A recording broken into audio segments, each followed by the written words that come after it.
Hi everybody and welcome to another live stream with me, Martin Twycross. I do these live streams every month and they're an opportunity to bring any questions you have on mediumship, spiritualism, development, any related topics. Within reason, bring your question along and I'll do my best to answer it. So welcome to Debbie. If you're joining us, do pop your name in the box, do say hello. And let me know you can hear me okay. Fingers crossed you can, but you never know. I did have a few technical gremlins tonight, so it's always nice to know that you can be heard. So as I say, the live question answer mediumship clinic, and it's an opportunity for you to bring any questions you have. And the way you get them answered is you pop them in the chat box and I work through them one at a time. If you'd like to get your question answered sooner, you can always make a small donation via Super Chat, which is the small $ in the chat box, and I'll get onto your question next. That will be the next question that I answer.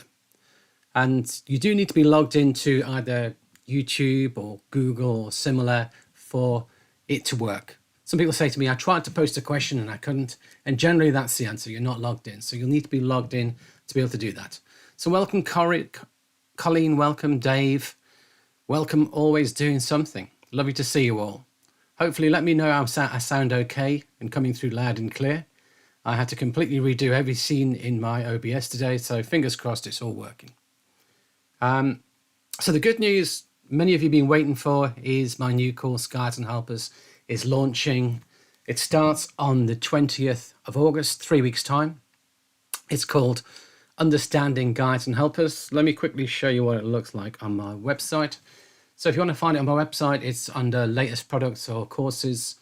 It's called Understanding Guides and Helpers, and it will be 4 classes, 4 online classes, roughly 2.5 hours each, where we'll drill deep into guides and helpers to understand all about it.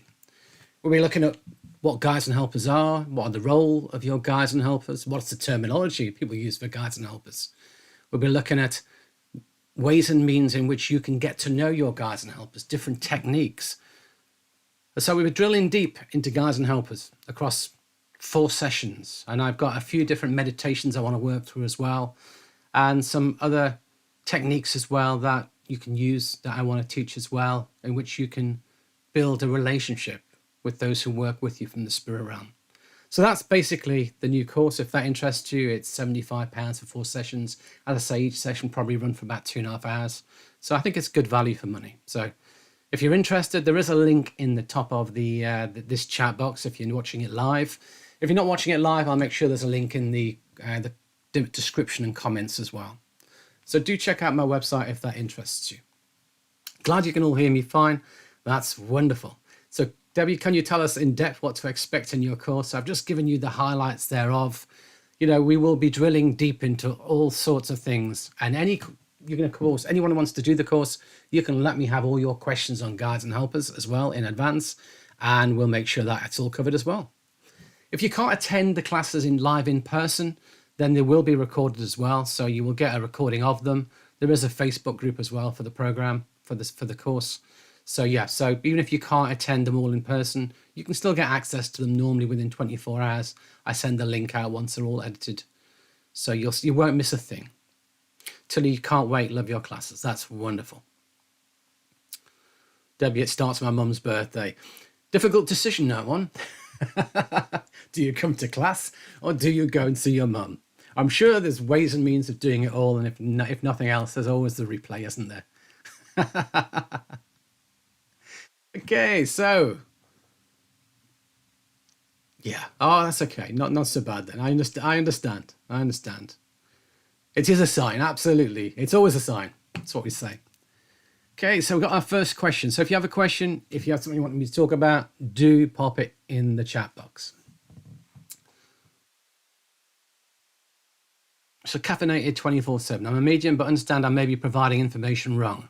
Do you offer training to people who need to relearn? So, you know, it's a common thing with mediumship that we don't always get taught the right way. We don't always understand how to do it the best way. Quality of teaching, of course, varies dramatically. Our understanding of that teaching also moves and varies with time. And each teacher teaches different things. I remember going along to some classes with some teachers And what they taught did not resonate with me in any way, shape, or form. Didn't make any sense. They tell me to do certain techniques, and for example, I'll give you an example. If it's on mum's side, they come in from the left. If it's on dad's side, they come in from the right. I didn't get that. I never had anyone coming in from any side, so that doesn't work for me. You give me that as a technique, you tell me that's how it works, and I go, I've got no idea. It doesn't work for me. So you have to find teaching that resonates with you. So do I offer training to help people relearn? Well, what I do offer is a whole series of products that can help you. Starting with videos, if there's a certain topic, a certain area you want a bit of help with, my videos each run for probably about 2.5 hours. There's 24 of them. They're on the screen there. You can look at whatever topics interest you. If you want to work through things in a more structured way, I do offer my study program, my flagship course in mediumship study program, where there's a series of 3 modules really for mediumship and 1 for healing, inspiration and trance. Each one is 10 classes, 5 videos plus 5 tutorials, which go through about 30 question and answers asked on them, plus also various bits and pieces that will help you with it. So that is the depth to work through that material. I do also offer a number of courses. These are all pre-recorded with the exception of the new one, of course, which on Guides and Helpers, Understand Guides and Helpers. And these go through in a great deal of detail, again, certain areas. For example, if you want to look at evidence, getting better evidence will give you more information on evidence than any other of my teachings. If you want to deal with confidence, there's confident medium. So whatever you want to work with, then yeah, you can get there. If the study program interests you, I'd recommend that. If not, then you can look at the fundamentals of mediumship, getting better evidence, meditation and sitting for spirit. And then also if you're working with sittings, better private readings, or if you're doing gallery readings, platform mediumship, better platform mediumship, put my teeth in. So hopefully that gives you some ideas. So I'm hoping that that's kind of covered your question, but do let me know if you have any more you want to cover on that. And the thing is it easy to relearn our mediumship? What you need your theoretical foundation first, and then we put it into practice. And that's why I'm saying a lot of people don't always teach the theory. Some of the theory that people teach doesn't always resonate with us. And there is no right and wrong way with mediumship. The older I get, the more experienced I get, the less dogmatic I get with my teachings. Some people who know me from maybe 15 years ago when I began teaching would probably know I was a little bit dogmatic. I tell you, this is the way to do it. But of course, we realize it doesn't work for everybody. I try and teach everyone a certain way, but each person's unique individual. Each person, what works for them will be different. And how their mind works is different. So over time, I've mellowed to the point of there are a multitude of ways of working, but the framework we can work within stays the same. So my aim is to give you the framework, the understanding, and then you can fine tune your own mediumship within it. That's the idea. And the thing is, yeah, contact me if you want to know what I recommend, but give me a little bit of background as to how much experience you've got, what you've been doing, and what the challenges you hit are, and then hopefully I can point in the right direction. Trying to fine tune someone's mediumship without seeing them work is always a challenge. Without knowing where people are at, it's hard to recommend specifically. Obviously, you yourself know if there's certain areas you want help with, like confidence is a clear, obvious one, or trying to find better evidence is a clear one where there's a course that fits. But hopefully we can sort something out, absolutely. So Tilly, can't wait, love your classes, that's wonderful. Omar, welcome, good to see you. Dave, thank you so much for the sitting in the power course, clarified so much. Yeah, I'm so pleased that that's helped you. There is a lot in that course. I like that course a lot. Debbie, did I have a good holiday? I did indeed. Thank you very much. It seems like it was a very long time ago now, to be honest. Yeah, over 3 weeks ago. And when you get back to normal, time flies and, holiday effect just slowly diminishes, doesn't it? Absolutely. Dave, when I receive an image or vision and the connection is broken, I get an electrical shock, like sticking your finger in a wall socket. Is there a way to tame this? Now, I've not heard of that, to be honest. When we if the connection gets broken and you get a sense of an electric shock, it's not something I've heard of. Do I know a simple way to change it? No. But what I would do is I would send thoughts to the spirit world, see if they can change anything. That may work, it may not work. And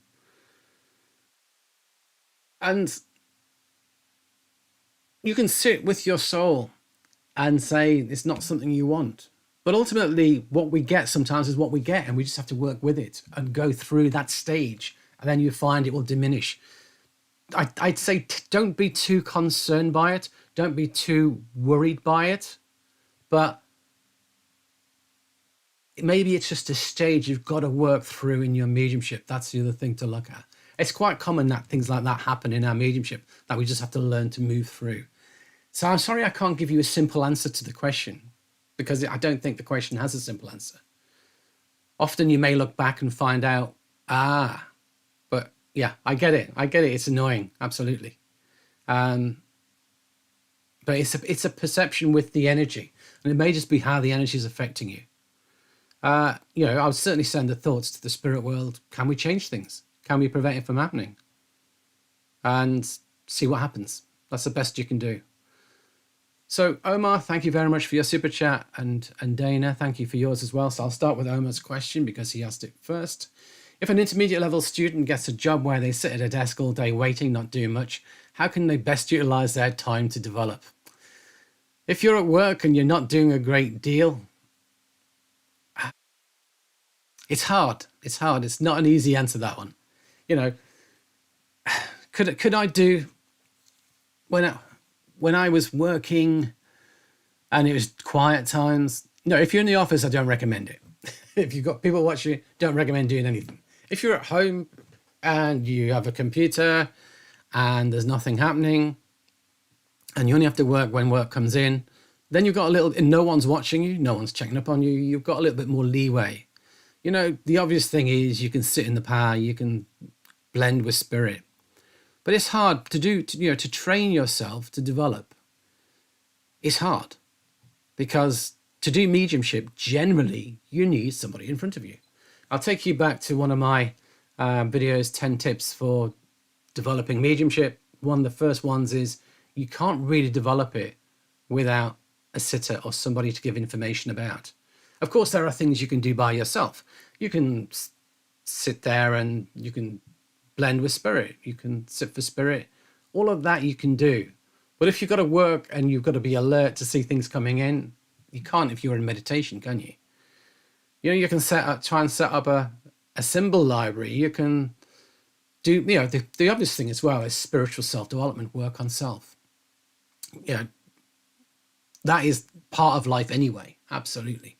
For those who don't know, there is a course on spiritual self-development, one of my courses, and that course basically, it's all about allowing the spiritual aspect of self to surface more in life, to be more present with you, and to make sure that however we behave in life, we are taking the spiritual approach. When someone sends you a nasty email at work, you can develop by taking a deep breath and not responding immediately. Park it for a few hours. Wait till the next day. Come back to it. Try and see the other person's perspective, point of view. Try and find something that will settle issues, that will put everything to sleep. Take the high road. That's all, it's development. It is developing because the more we spiritualize self, the easier it is for spirit to work with us. The more we work with love, the easier it is to work with spirit. So it's not an easy question to answer, to be honest, because what do you do in your spare time that's going to help you become a better medium other than blending with spirit? And the thing is, maybe you don't need to do too much. That's the other thing. People sometimes do too much, and you don't need to do too much. That's the other thing. And I also feel we all unfold at a kind of a speed that's natural. So we can't really necessarily speed the process up massively neither. That's the other thing to bear in mind. A lot of people think we can speed the process up, but you can't always do that. You can do more practice, but it doesn't necessarily mean that the mediumship within you will unfold any quicker. Important to recognize that. But obviously, if you're not doing any practice at all, it's going to slow your development down. But there is a middle level that is like an optimal level.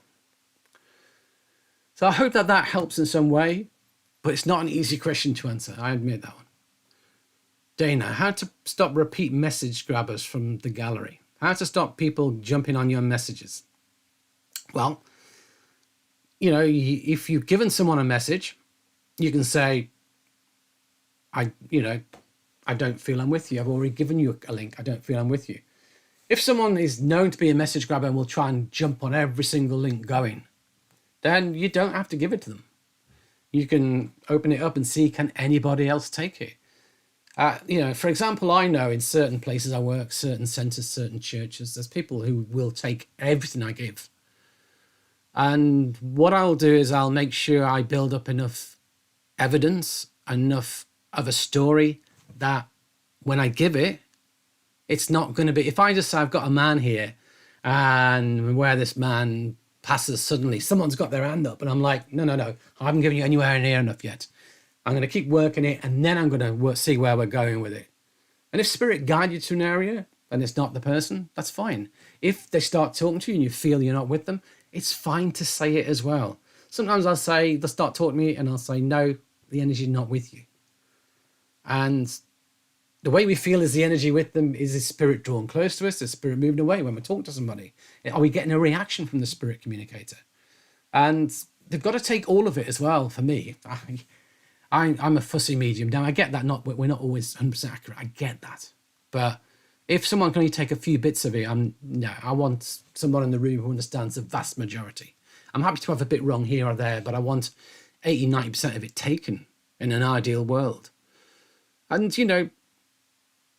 it's not easy, but I hope there's some bits in it. So basically, you don't have to give it to them. Yes, you've got to interact with them, but you can say the energy is not with you.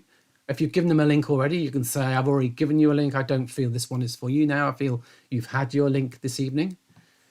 So I hope that gives you some ideas of how to work with it. But generally, you can either follow the evidence, but in following the evidence, it keeps people in for quite a while when we're sorting out contact. Say I've got evidence and two people are taking it. I'm saying, can you both take it? Yes. And some people get so involved in wanting to take the link, they'll even say yes to things that are no. And you can feel within their voice when they're saying yes to you, it's not a strong yes. Where somebody else is saying yes to you and they can really take it, it's there within the energy. So that's one way we can gauge it, is the response we get. But the other part is where does spirit draw us to? Who is the communicator taking us to? And that's the key to look at it, because the communicator will take us to the right person if we are sufficiently developed clairsentiently to allow it. As I say, sometimes when we're with the right person, we feel, it's here. Or we feel the excitement of spirit. Or we feel a reaction from spirit when the person talks to us. We often ask to hear your voice. And in that scenario, that platform demonstration, that gallery reading, when the right person talks to us, their voice, we get that reaction. So those are probably the best pieces of advice I can give you. And once you know the message grabbers, you can know to stay out of their reach. But occasionally they do get messages as well. Very occasionally they do. Because some people will grab messages, but sometimes it actually is for them. So, hope that makes sense. Okay. Peter, I recently downloaded the full sit in the pan meditation. It's very helpful, but at first it was overwhelming, but now it's much more comfortable. Is this normal or happens sometimes? Absolutely. It can be a very profound experience. It can be, you can feel a huge amount of energy. Some people, it will reduce them to tears, make them very emotional. Other people, the energy of spirit can be very overwhelming till we get used to it in our system. So what you're explaining here is very common. Absolutely. So I'm not concerned about it at all. It's normal. Now, with my Sitting in the Power series, there's a series of 4 videos. There's a Sit in the Power meditation, short version on my website on YouTube. Check that out. But then there's the first one is why should you sit in the power? The second one is how to do it. And then the third one is common issues encountered by those starting to do it for the first time. And this is a common issue. This is one of the common issues we find. I'm not sure if I've explained it in exactly this way, but I think it's in there. And then there's issues encountered by those who are more experienced with sitting in the power down the line. So some people don't feel anything. Other people get the other extreme, that it's off the scale. Or it can be overwhelming, or it can be intense. Yes, so there's a whole variety. There's no right, there is no wrong. Whatever happens is unique to you. So hopefully that makes sense. But yeah, nothing to be concerned about.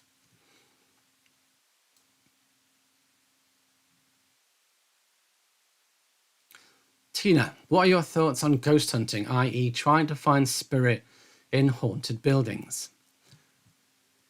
Yeah, interesting one. Have I ever done paranormal investigation or ghost hunting? Simple answer is no. Is it my bag? Simple answer, not really. Do I get excited about it? No. Do I get excited about reuniting people with their loved ones? Absolutely, I do. Do I get excited when I make a link from spirit and people are emotionally touched and healing takes place? Absolutely, I do. Do I get excited about going to places and trying to figure out what's going on in the energy, the residual energy of that place? Do I get excited about trying to feel what the history of a place is? Not to the extent that I would do paranormal investigation, ghost hunting, that kind of work, no. I was once contacted by a production company from TV to ask if I would go and try out for a show on ghost hunting. And I said, what happens if I don't find any spirits or ghosts? And they said, you've got to find them. I said, no, but what happens if there's nothing there and I don't feel anything? And they said, no, you've got to find them. I said, so if there are none and you're telling me I've got to find them, you're kind of really asking me to create something that doesn't exist. And that's effectively making it up. So it's not something I would do. The experience I have had around people who do this, and very few times I've been present where people have been doing it, for me, it seems awfully flaky. It's very, very hard to prove things. There was a wonderful BBC show where they were purporting to bring mediums in to join some kind of paranormal investigation program. And basically, they strategically placed clues around the room with a bit of history here and a bit of history there and stories. And it was all made up. Every part of it was made up. And they had a website with a bit of history on, all made up. Every single medium came in repeating the website stories, repeating the pieces of information they could glean from what's in the room, all of which was complete rubbish made up. All of them were fraudulent, faking it, absolutely. And, you know, the pressure to create something is not good in those type of TV scenarios. And in the UK, we had programs like Most Haunted, where mediums would suddenly be taken over by a spirit, and it was all completely preposterous. And, you know, that was enough to put pretty much most normal mediums in the UK off altogether. Now, I do know other mediums who do paranormal investigation. And, you know, I respect them. I know they're good mediums. And, yeah, if it's their bag, go for it. So I'm not saying you don't do it. I'm just saying it's not what I'm about. It doesn't really excite me. It's not where I feel best placed with my time. I would far rather try and help other people with my mediumship. Mediumship for me is not about entertainment. Mediumship for me is not about trying to create things that don't exist. So controversial probably for some of you. I get that. But in the UK, it's not an uncommon stance. Many of us are, as I say, those of us who were brought up with Most Haunted in the background and other similar programs, so much of it was made up that it was just crazy, really. So in the UK, paranormal investigation is not such a thing as it is in the US. That's another thing to point out as well. It's pretty rare. And generally the stuff that does happen is, people get you on nights and everyone gets to scream and run around and be scared out of their wits. And again, that's not what I'm about. Okay, next question. So Omar, thank you for the answer. You're very welcome. Dave, Have you ever experienced development happening so fast it seems that things are coming in faster than you can handle? And is there a way to find a balance so you're not overwhelmed? So again, this happens for some people. For some people, it can really unfold very rapidly. So the way we develop is not a linear straight line. It's, in an ideal world, we all love to develop.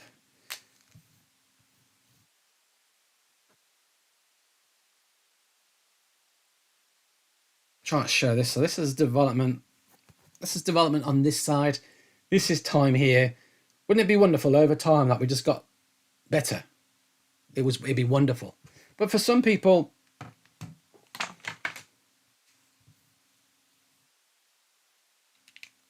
for some, it can be something like that green line. You can get a huge surge and then it seems to diminish and disappear and then it all comes back again. Other people, sometimes nothing happens for a long time and you think you're wasting your time and then suddenly things take off and happen. It can be, it can be anything really. Any of those is possible. But when it happens really quickly, for me, I developed very, very quickly indeed. I went to a spiritualist church and within a month I was in Circle. And within about 2 months, I'd already given my first contact. And within 18 months, I started work on platform. There's a platform medium. It all happened very rapidly. And it can be overwhelming. Absolutely. I see that. I get that. I know that.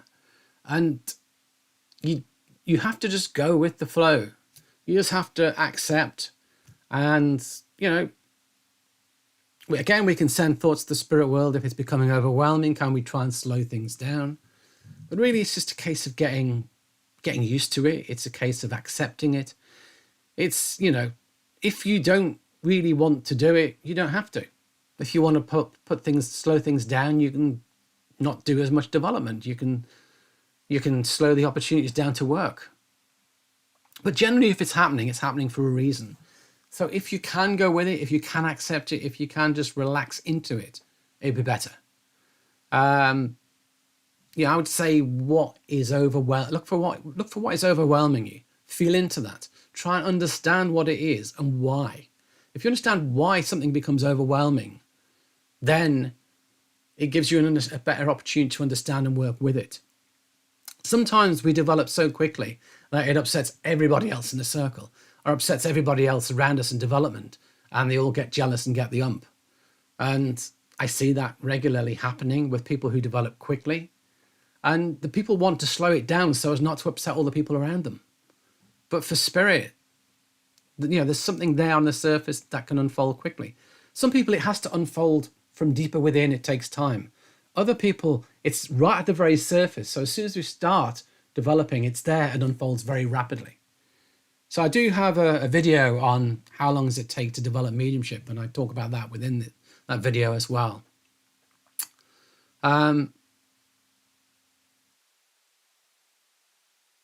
But finding balance is something that each person will need to do. So I hope that helps you in some way. I hope that you can take something from that. But I would say sit with it and send your thoughts to spirit as well. If you would like to slow it down, ask them to slow it down, or just try and seek to come to terms with it and be at one with it. Okay, next question. Always doing something. Do you offer readings? I do offer a few, but I don't do a huge number of readings. I don't do them in person. And so if you're interested in a reading, feel free to send me a message through my website. But as I say, I don't offer many, and generally I have a waiting list as well. Dave, are you going to do a course on auras? To be honest, no. Because for me, working with the aura is what I call a psychic exercise. It's a very simple beginner's thing. I do have a video, one of my videos, special topic number 4, psychic development. I talk about the auras within that. I talk about color in special topic 11, working with color.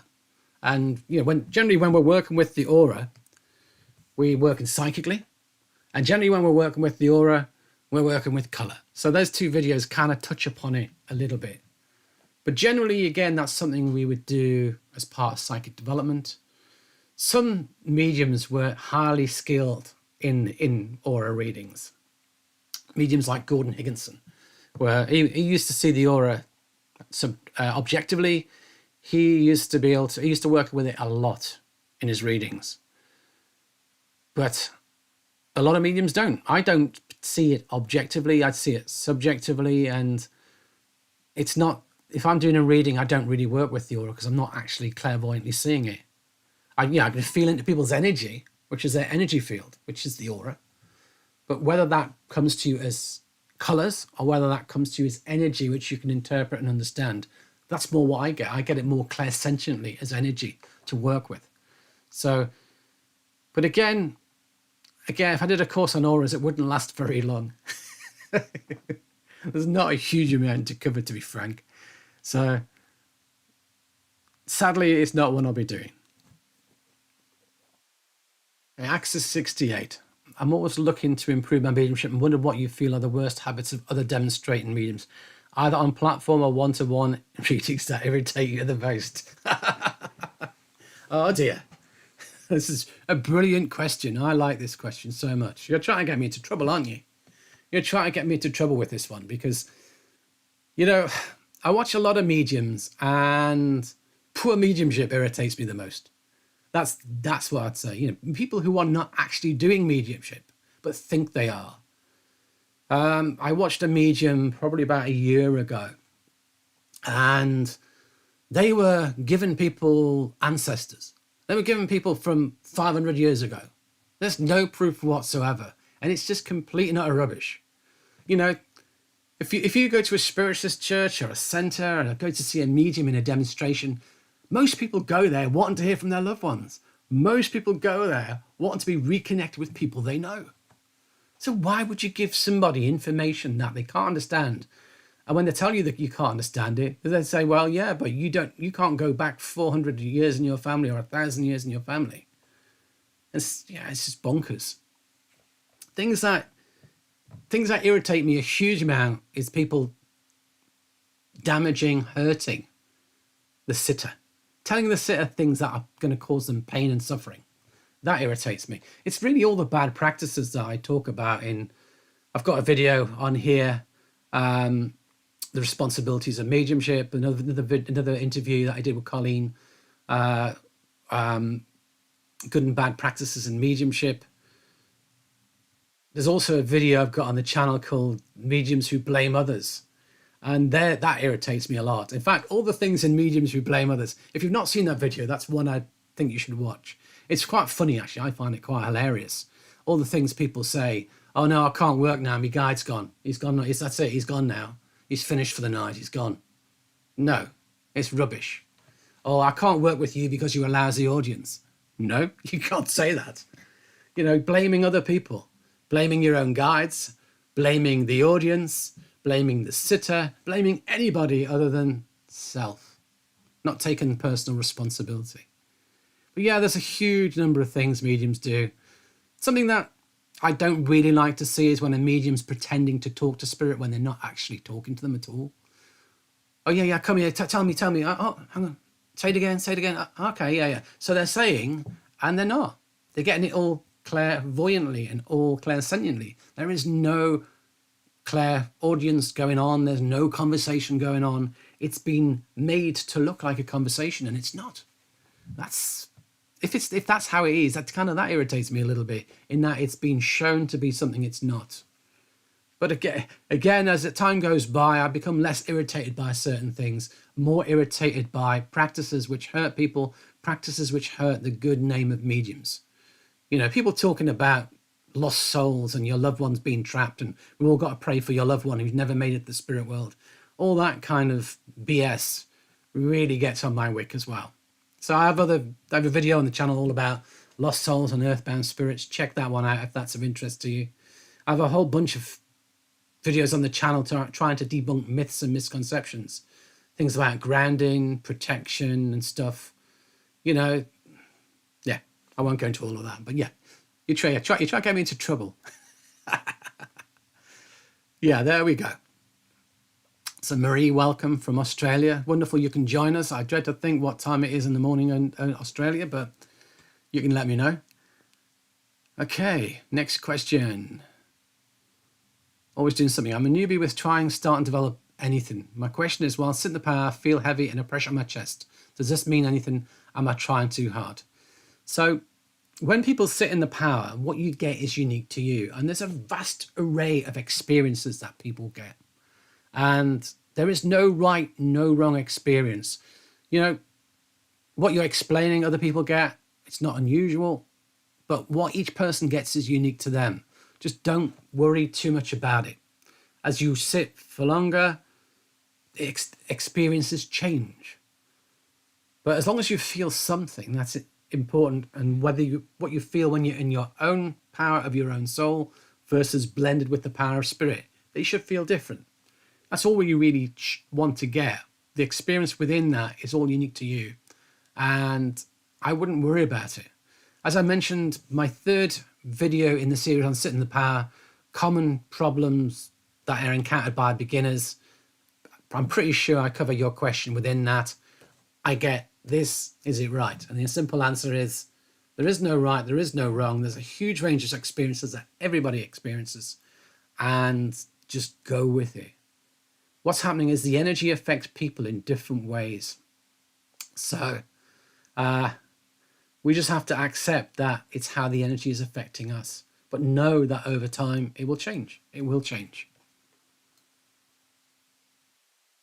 So hopefully, are you trying too hard? You don't need to try too hard. When we're sitting in the power, all we have to do is surrender. All we have to do is just follow the meditation, keep the blend. If we lose the blend, rebuild the blend. But beyond that, we just surrender into that energy and know that being in the presence of spirit is helping us in so many ways.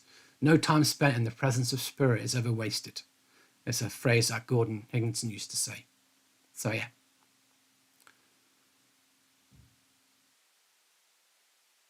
Dave, are there certain things to look out for in a spiritual church or things to watch out for? I'm not quite sure what you mean by the question, to be honest. So if you can maybe try and give me a clue as to what kind of things you mean. You know, most spiritualist churches, you know, they offer demonstrations of mediumship services. They offer healing or various other things. Some of them, usually they all work in slightly different ways, but there's a lot of similarities. So let me know specifically what it is you're interested in. I'll see if I can answer them for you.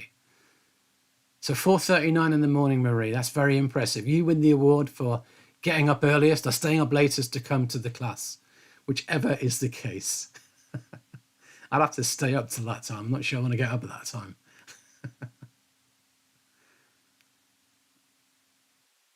Marie, my question is, aliens or spirits am I dealing with? I've had dealings with both. And again, this is a hard one. Do I believe that as mediums we can link with aliens and beings from another planet? It's not within my understanding, is my simple answer. Again, I know that when I talk about topics like this, I'm always going to upset a few people. I'm always going to send a few people going away, cursing me, calling me all the names under the sun. But I have to be honest. I don't know of any quality mediums that I know of who link with aliens. And again, where is the proof? There is no proof. Always remember that. There is no proof. You know, we can say that we're connecting with a evolved being, but where's that evolved being coming from? They're spirits. They're coming from the spirit world in all its entirety, which may encompass worlds within worlds, but we cannot prove that we are connecting with aliens, people from other planets or the galaxies. There's no proof in it. It's not possible. And am I saying it's not possible? I'm not saying it's not possible, but there is no proof in it. As I say, I don't know of any good mediums, any mediums who train me or work at the Arthur Findlay College who believe in it.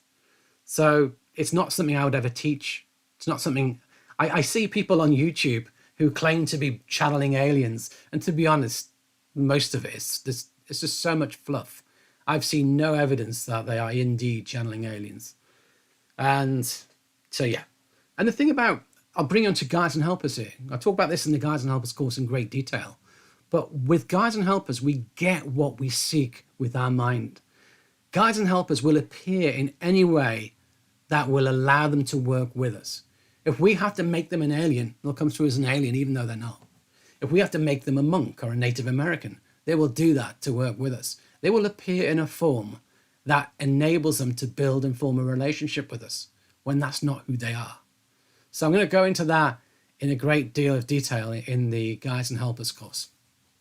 Okay, so I'm going to move on. Caffeinated 24/7. What are the ways to determine your spirit guides? Well, funnily enough, I'm going to be going through that in a great deal of detail in my Understanding Guides and Helpers course, which is gone on sale today. It actually goes on sale today. It's available on my website, Understanding Guides and Helpers course. There is a link to it as well. It pinned to the top of the chat box. If that interests you, I'll also make sure there's a link in the comments and description of the video. And, you know, there's techniques we can use to build a relationship with our guides and helpers and to get to know who they are.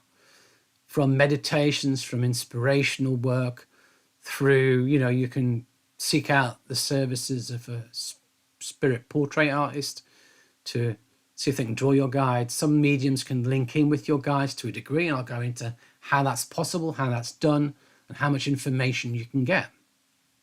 So, but there are equally a lot of pitfalls, because I've been told I have everything as a guide, from Aborigines to Zulus.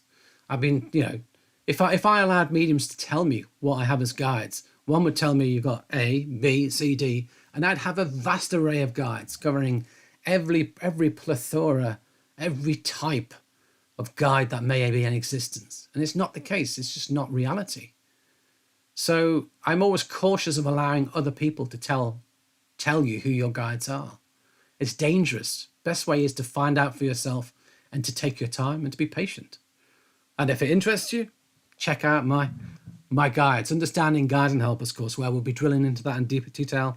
And I'll be doing a few meditations, different styles of meditations, where you can get to know your guides and helpers.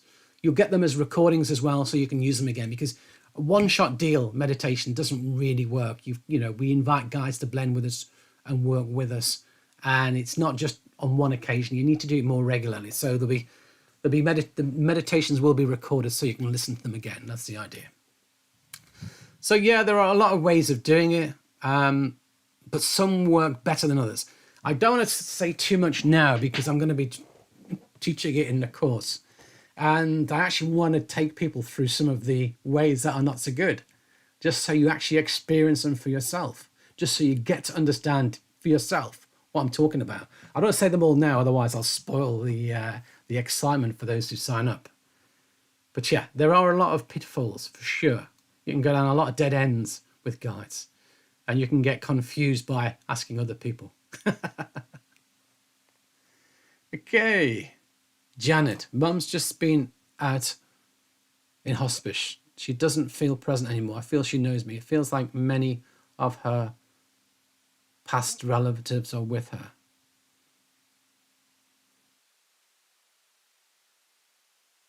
So when people are, if people are going, so I'm going to talk about, not going to talk about this specific case because I don't know what's happening with your mum. I don't know where she's at.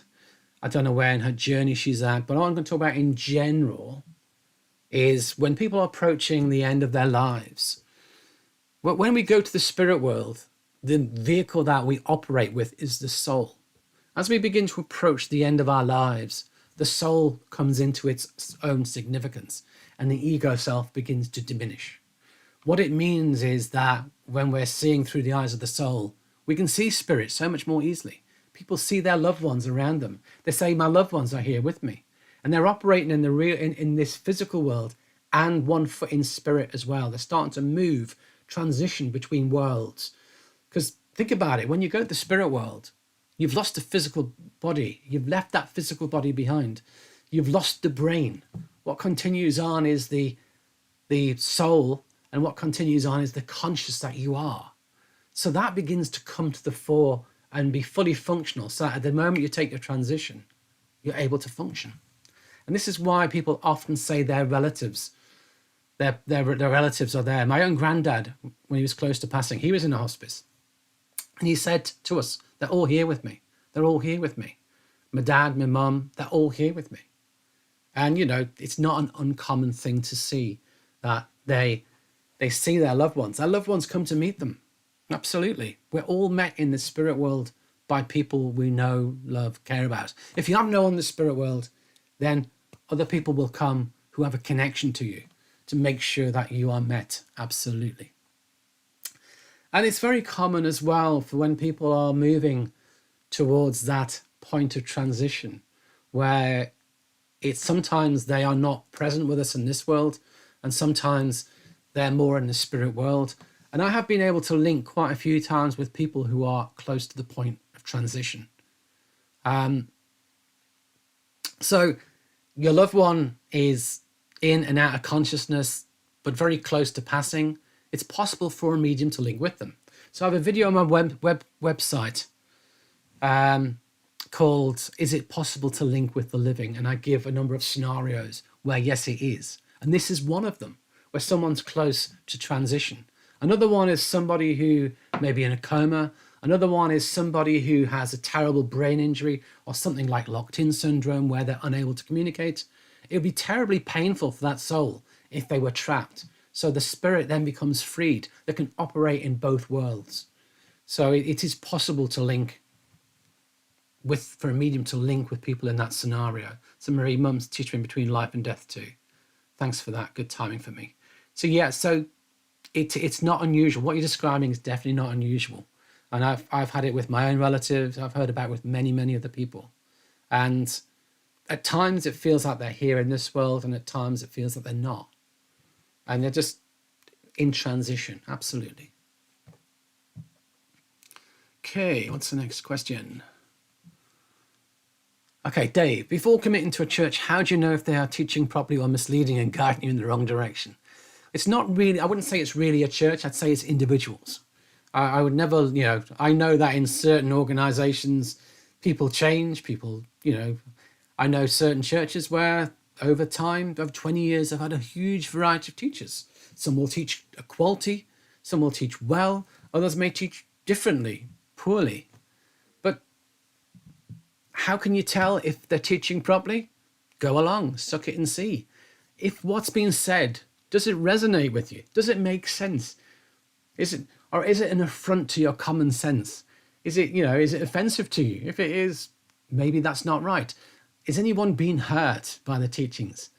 I go to some places and they'll teach you to fear the spirit world, which is crazy. There's nothing to fear with spirit. Teachers who teach huge amounts about protection, that before you leave this door, you've got to cloak yourself in so much ritual to stop spirit getting anywhere near you because spirit could harm you. It's complete rubbish. All it is it's their own issues that they then pass on to other people, and it gets cascaded down the line. And it may be that they've got a very religious background and maybe, strongly Catholic or some other religion, and, they're superimposing some of their own beliefs in it. It doesn't make sense. So yeah, the best thing you can do, by all means, ask other people about the teachers, but it's not about churches specifically. It's about teachers. And, if you're taught something that is complete opposite of what makes sense. Say, for example, you purchased some of my teachings. You purchased, say, for example, some of my videos or my study program or any of the courses that I've produced, and you've listened to that. It all resonates, all makes complete sense. And you go to somewhere and they tell you, no, you can't do that. That's rubbish. You've got to work in this way. I know some teachers who say you can't ever work with clairsentience. You're not allowed to feel spirit. Now that to me is just complete rubbish, because Clairsentience is the master sense. Most of sensing of spirit takes place through clairsentience. I would rather have clairsentience over clairvoyance any day of the week. And for people to tell you that you can't use it, it's just absolutely bonkers. What actually happens is we experience spirit, but some of it we feel, some of it we see, some of it we have a knowing or a hearing. And, the reality is we're not trying to make it seeing, feeling, hearing. It's just how our consciousness creates the experience. So to tell you can't do certain parts of it is crazy. That's like me telling you that you can't feel heat or cold. No, you're not allowed to feel heat or cold in this world. And you're like, well, I do. I'm cold. Temperature's not very high. I'm shivering. It's like, no, I'm telling you can't do it. You can't not do it. It's just part of who we are. So that kind of teaching just doesn't make any sense to me. Anyone who tries to teach you to sit in the dark permanently and do all your links in the dark. I was once working at the Arthur Findlay College, and a student came up to me and said, I don't feel very comfortable because the lights are on and we're doing it in daylight. And my teacher teaches that all communication with the spirit world has to be done in total blackout conditions, total darkness. And I said, are they trying to do trance or physical? And they said, no, this is just what we do in our classes. And I'm like, that's crazy, absolute crazy. There's no need for it. Mediumship works with the lights on. The only time you'd ever need dark conditions maybe is if you're doing physical mediumship. Yeah, I get that if you're doing trance, it helps if the light's not too bright. I see that. But generally for mediumship, it makes no difference whatsoever. It's just crazy teachings. Again, when people say things like that, I go, what is that teacher on? What are they thinking? Where did that knowledge come from that they're passing on to other people badly? Anyway, so if it's an affront to your common sense, let it go. Let it go. So if you're enjoying this video, do hit the like button. Do subscribe to the channel. If you're watching on the replay, certainly hit the like button. If you want to support the channel, you can do that through, you can donate through Super Chat. And thank you, Peter, who's just done exactly that. Thank you very much. You must be prescient.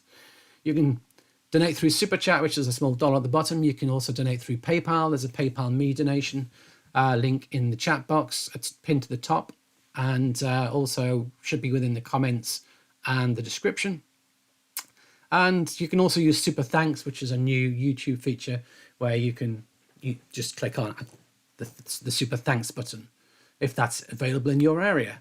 But also check out my website, check out what I offer: courses, study program, videos, audios.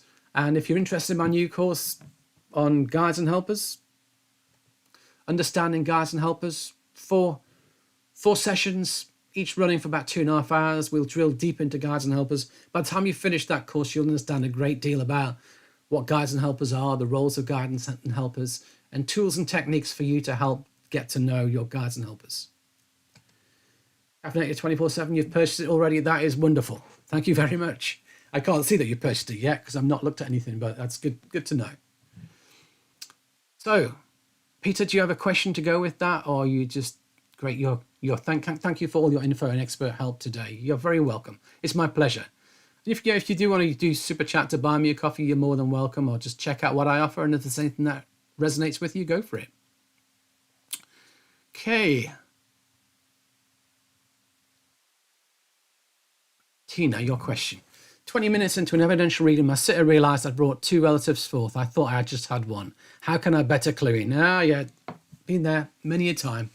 Then that's happened to me so often. It happens to everybody. Welcome to the club. Now, some people have relatives who are somewhat similar. Say that person's mum, and mum's a lot like her mum.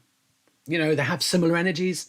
They have similar outlook on life. They may even look similar. Sometimes it can be hard to separate them.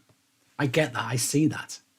And if the energy of the person is not hugely different, I feel the energy of a person. And if the energy feels the same, I don't always see the change of spirit happening because I'm feeling the energy and the energies feel the same. So if they're different energies, great, it can be easy to separate. If it's a man and a woman, hopefully we'll get that separated. But if there's 2 women who are very alike, what will tend to happen is the person will say to you, that bit doesn't fit mum, that bit fits my grandma, mum's mum. Okay. And then what I'm going to do in my head is, if that happens more than once, it's going to be like, okay, have I got both of you here? Right, so I want mum on this side, I want grandmother on this side. And then I will deliberately, in my mind, seek to link with mum and ask for information from mum, and seek to link with grandma and ask for information from grandma. That's what we'll be doing. But we're really looking at the way the recipient answers up to give us a clue in that scenario. If the energy is different, if all of a sudden we're working and it's kind of a slow energy and the person's quite shy and passive, then all of a sudden the energy's gone woof, and then all the information's flowing and we've got quite a vibrant energy. That's the energy shift. You can feel the change quite easily. I feel this is a different energy. I feel it's a different person. But if there's not that change in energy, we're really listening to the sitter's response, and then we're having to sort it out in our minds with spirit. Okay, there's two of you here. I want one over here, one over here, or just set our intent. We're not really putting them to one side. It's just a mechanism by which we're trying to work with one or the other. Or you could just say in your mind, right, I want to work with mum first, and then I'll come to you, grandmother. And we want to work with it in that way. Just so we're setting the control over spirit, rather than them both blending with us at the same time and getting confused. So I hope that helps. So certainly the energy is the easy way to tell them apart if you can feel the difference. But if you can't, you've got to listen to what's being said. You've got to clue in that you've got to, and then you've got to sort it out, split them, separate them, as to work with one, then the other. But sometimes it's not, sometimes even when you do that, it's not always possible, especially if they're very similar people and they both want to be involved. And I've struggled. I get very frustrated in scenarios where I can't separate them. And the person says to me, this always happens. They never allow one or the other to work. They always come together. They're always a mix. It happens all the time. That's just the way they are from the spirit world. Spirit doesn't always do what we ask them to do. So hopefully that helps you.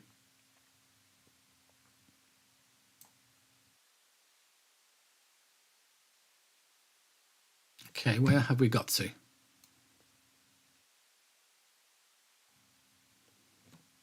I often lose my place. Okay. So Debbie, your question. When I'm feeling vulnerable or finding things emotionally challenging, I feel the need to connect with spirit. Do you think our guides are with us, trying to get us to connect with them? Not necessarily. I think when we're in a difficult place, it's nice to have the comfort of connecting to spirit. Our guides saying, we need you to connect with us now. No, our guides are always there, absolutely always there for us. Spirit is always there for us. We have to just choose the time when we wish to connect. We have to choose the time when we want to blend. And does spirit want us to do it 24/7? No. Does spirit want to control our lives? Absolutely not. So it's always our choice, always our decision, our free will. But yeah, in difficult times, it's not unsurprising that you'd want to feel the presence of spirit, feel the love of spirit. So I understand all of that. Yeah, so I hope that helps. But do I think it's our guides trying to get us to connect with them? No, I don't. I think our guides are happy for us to connect whenever we want, as often as we want, or as not often as we want. Sometimes we can connect a lot, and sometimes we'll go through periods of time where our lives are busy and we can't. And spirit are completely accepting about it.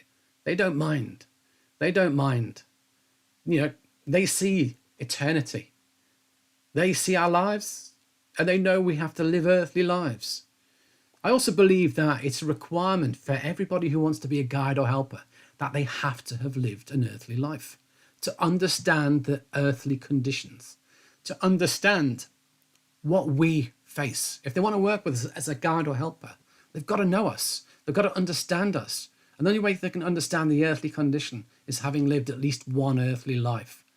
And that's another aspect that I believe is true of guides and helpers, which I'll talk about a great deal more in the course on guides and helpers. What are the qualifications for being a guide or helper? Let's turn it around from the spirit world. Who's allowed to be the guide and helper? And are they always more evolved than us? That's an interesting question, isn't it? And the simple answer is no, they're not sometimes.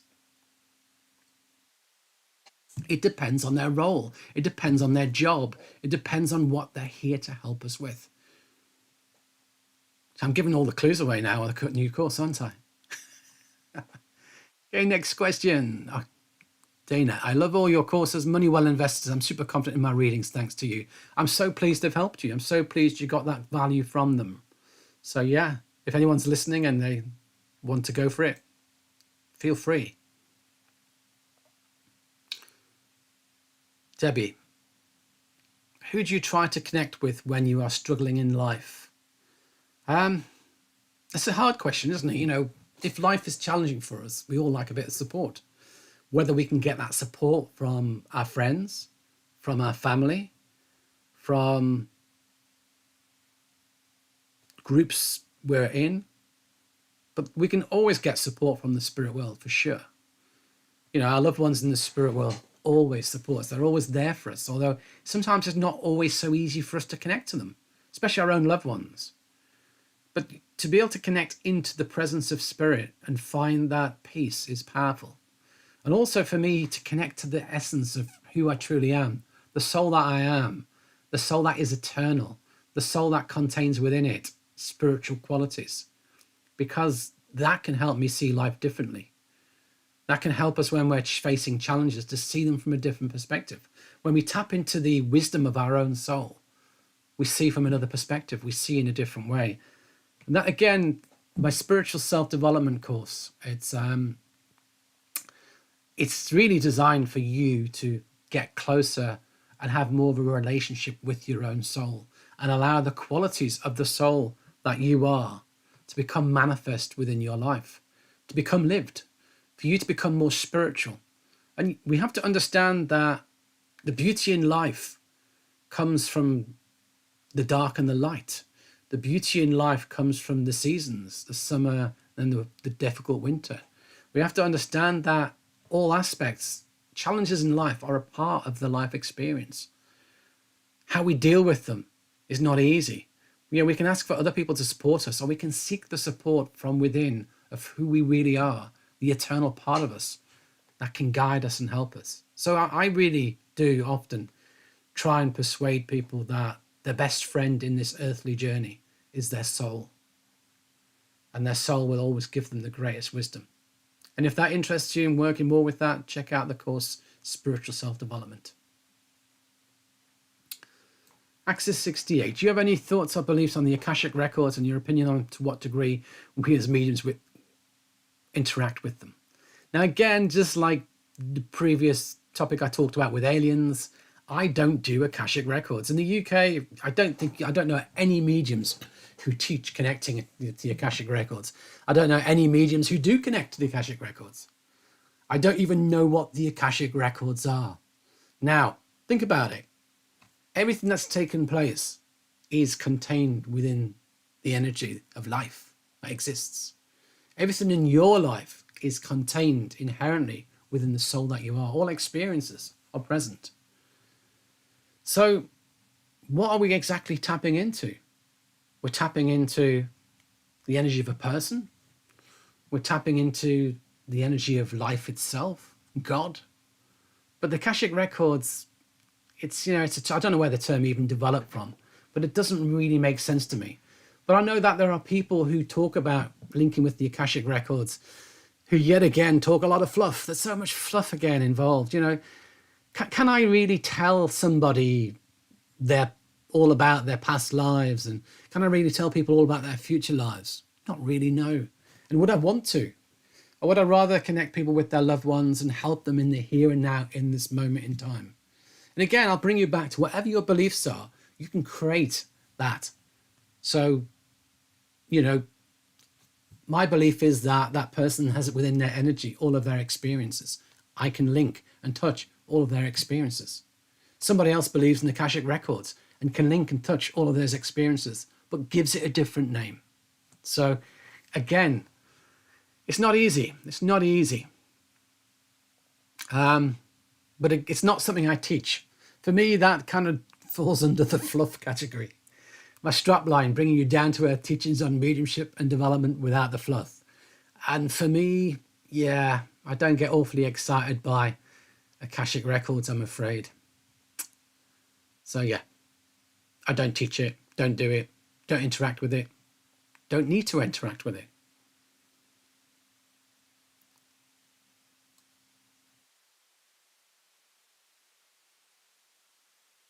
Marie, being a nurse, I've always wondered about schizophrenia. Are they actually hearing spirits? I would say in the vast majority of cases, Marie, no. Because in things, mental health conditions, the mind creates. The mind can hallucinate.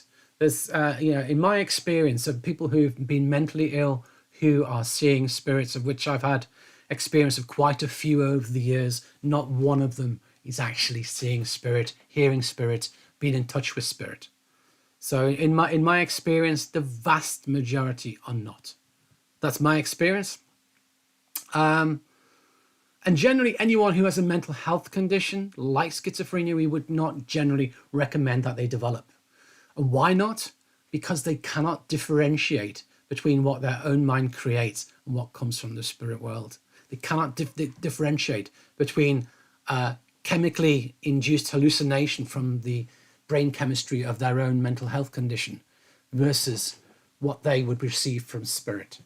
So I generally, somebody with that kind of mental health condition, I would not accept in my classes, workshops, courses, because they're not in the right place to do it. So yeah, in my experience, maybe it's maybe possible for one or two, but the vast majority, no. In my experience, there's never been any spirit there. It's been sadly a case of their own mind's creation, whether that's subconscious or not. Hopefully that helps. Dave, thanks for the insight. You're very welcome. Dawn, just listen to all this great advice. Thank you. You're very welcome. Always doing something. Do you see or communicate with pets? Do you think they stay around us? Now, I have a video on the channel called Animals in Spirit, where I talk about this exact issue. Can I link with a pet? Absolutely. Do pets, one medium I know says pets do not go to the spirit world. When pets die, that's it. Now, I must admit, that is complete rubbish. And how hurtful is that to people who love their animals, who would love to be reunited with their animals in the spirit world? Very hurtful indeed. When you've shared a bond of love between you and an animal, that animal continues on and you will have the opportunity to be reunited with that animal. So it's really important to know. Anyone who tells you otherwise is not telling you the truth. It may be their truth, but it's not the real truth. Many times I've been aware of pets. Many times I've worked, I've been able to link with people's pets. The key is the bond of love. Hence, every wasp, ant, or fly you've killed will not be reunited with you in the spirit world. Important to recognize that, because there is no bond of love. But when you shared that time with a pet, when that pet has been a part of your life, like a part of the family, like a child, that pet, you have that bond and you will be reunited if you wish to be. If you wish to be. So for sure, we can link with pets, we can bring them forwards, we can connect with them. And, can your pet be around you? Absolutely. People feel their presence of their pets in their home often. People feel something brush their leg, and it's their pet from the spirit world wanting to be recognized, wanting to be remembered. And sometimes you may just see on the TV or see you're out walking and you're thinking of your dog or cat and you see one that looks just like it. And I often believe that again, these are ways in which our pets can bring themselves to our minds, just as your loved ones can do the same.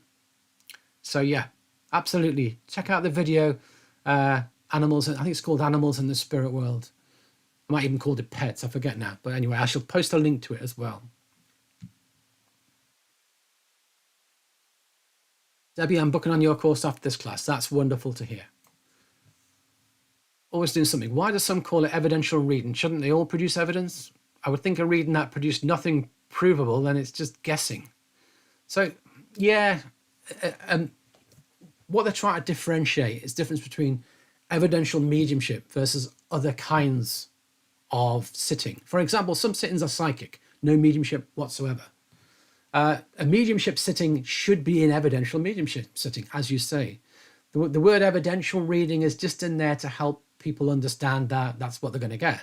Some people go for a mediumship sitting expecting psychic, and they don't get it, and they go, oh, I was hoping to hear all about me. I'm not interested in the spirit world.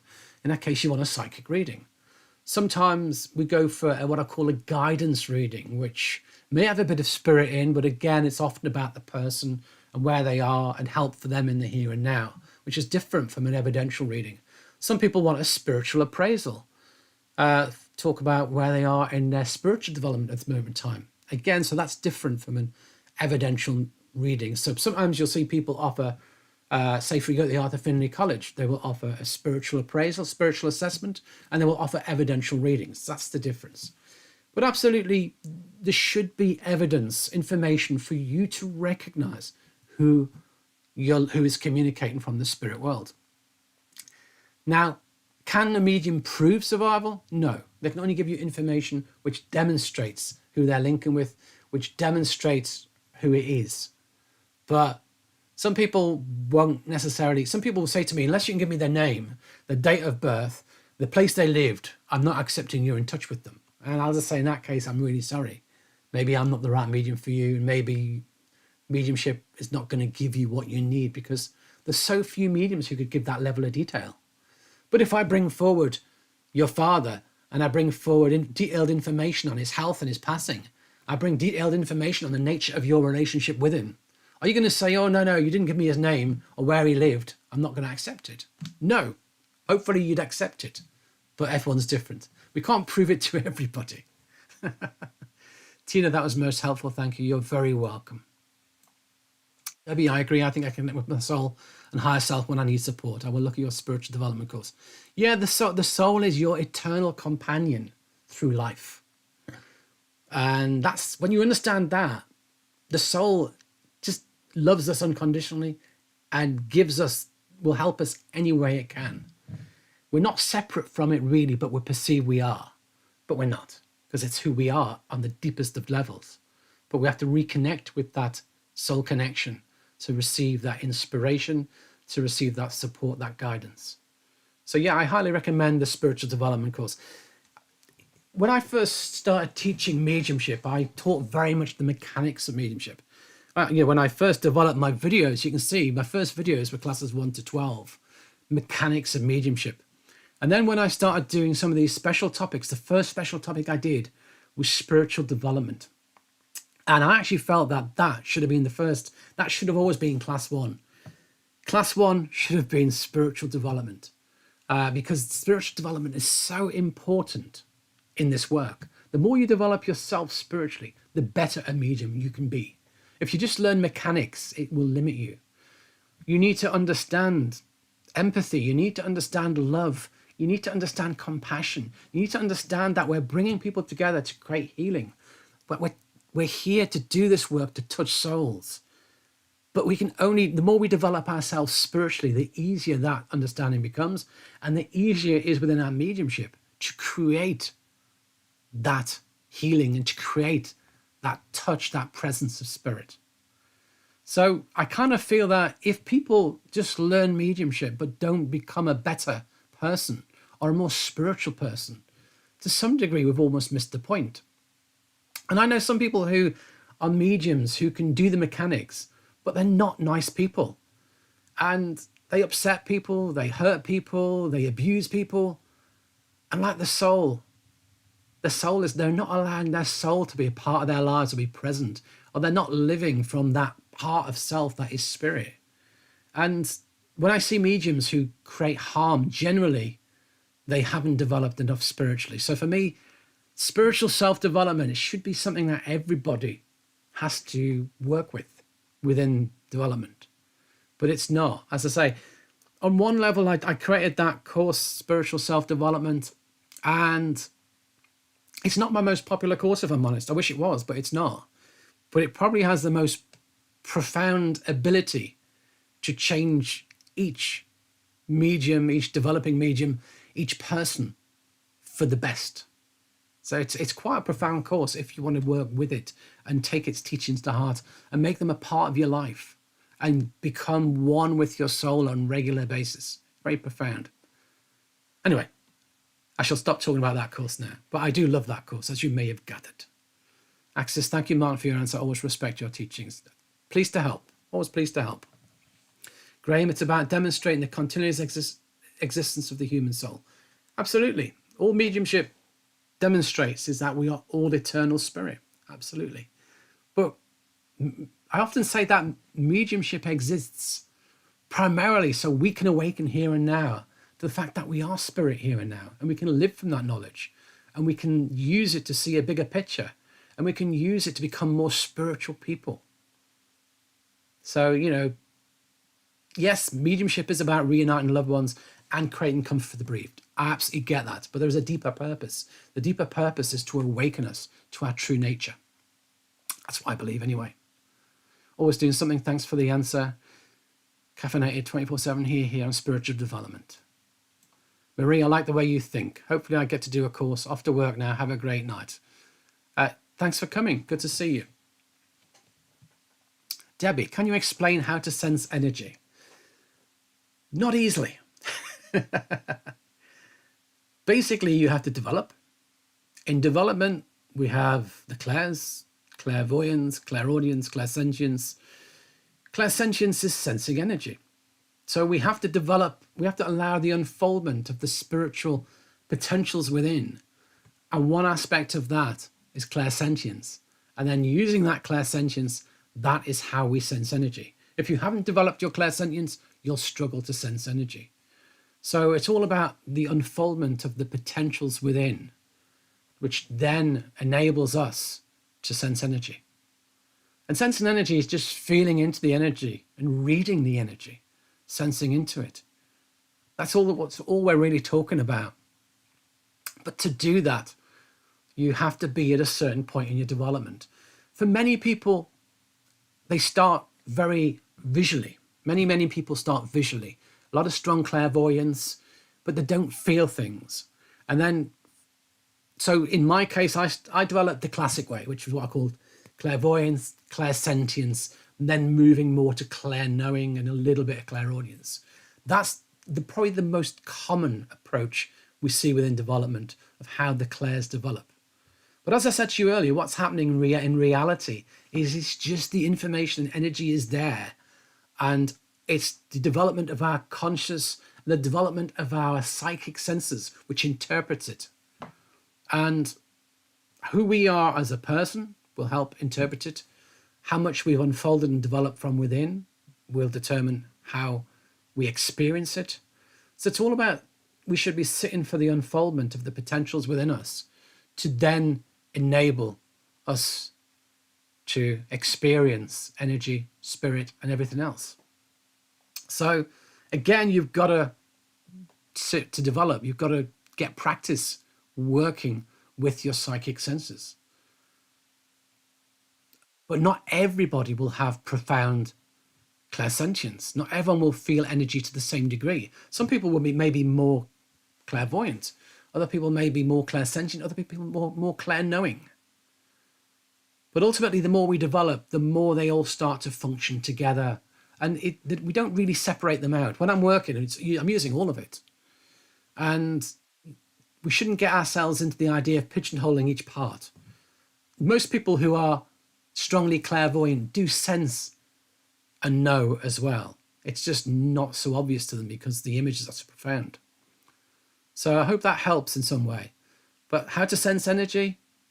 Develop. And allow that development to get to the point where you do sense it.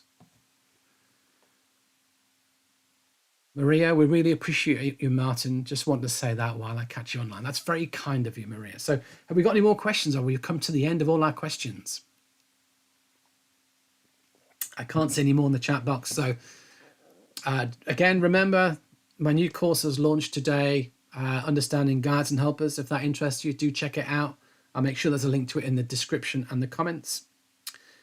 Again, if you enjoy these videos, subscribe to the channel. Do hit the notification bell to be notified as well. I will be posting some new video content as well.